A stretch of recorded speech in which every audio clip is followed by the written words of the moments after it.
Okay, Saja nak unboxing this new foodpanda device, but this device actually don't have the printer. Okay, I apply untuk foodpanda for merchant, but dapat tu don't have printer. Alright, dia ada SIM card dah, tapi tak ada function, tak boleh activate lagi. I can't activate it for the past few days. Alright.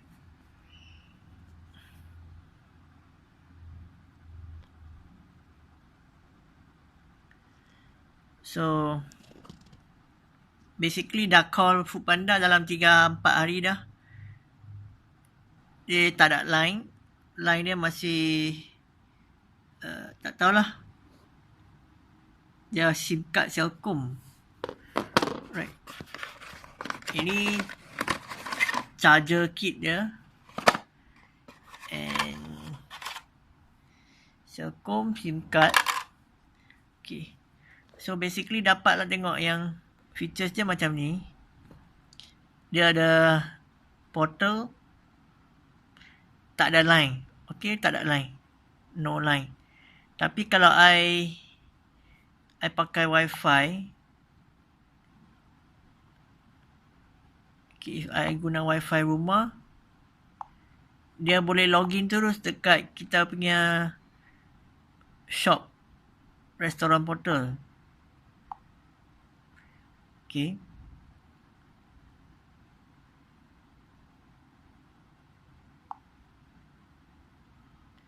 So basically connected. Okay, nampak line dah.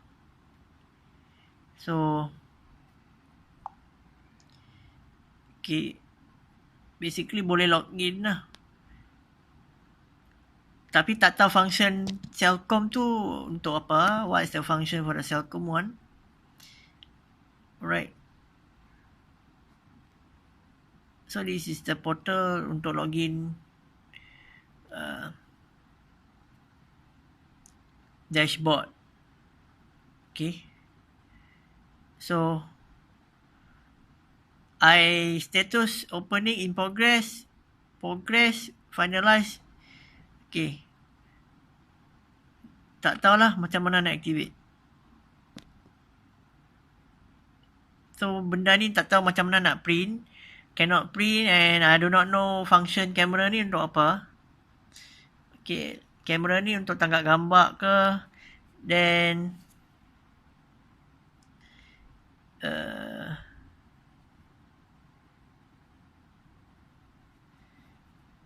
no order. Okay.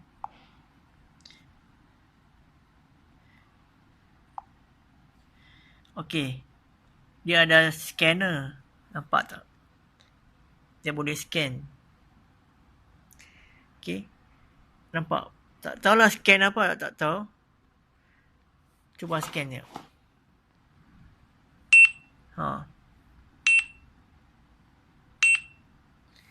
Okay. So basically dia ada scanner. But this Pelikan, I do not know how to log in via Pelikan. There is no password and no email. Okay, memang tak tahu macam mana nak login. No idea. Call for 3-4 times, no reply. So basically my shop is not in live yet. Okay, so benda ni boleh simpan buat khazanah negara. Okay, boleh bersimpan buat puaka ke. You can simpan untuk jadi antik kat rumah ke. Ini kad apa pun tak tahu. You don't know what is this. Okay. So basically yang ni adjust lah. Adjust music ke, sound ke. Tepi ni power on, power off. Sound scanner. Siap boleh scan tu. Right. Scan. Portable scan je. Tapi yang ni tak tahu nak apa. But overall, there is no printer than the previous device from foodpanda. Right. So memang no idea what is this all about. hopefully ada orang boleh ajar kat saya ke. Any panda executive here, ada panda punya orang tempat kerja ke, yang mana kerja kat panda. Okay, boleh ajarkan dulu macam mana nak activatekan device ni.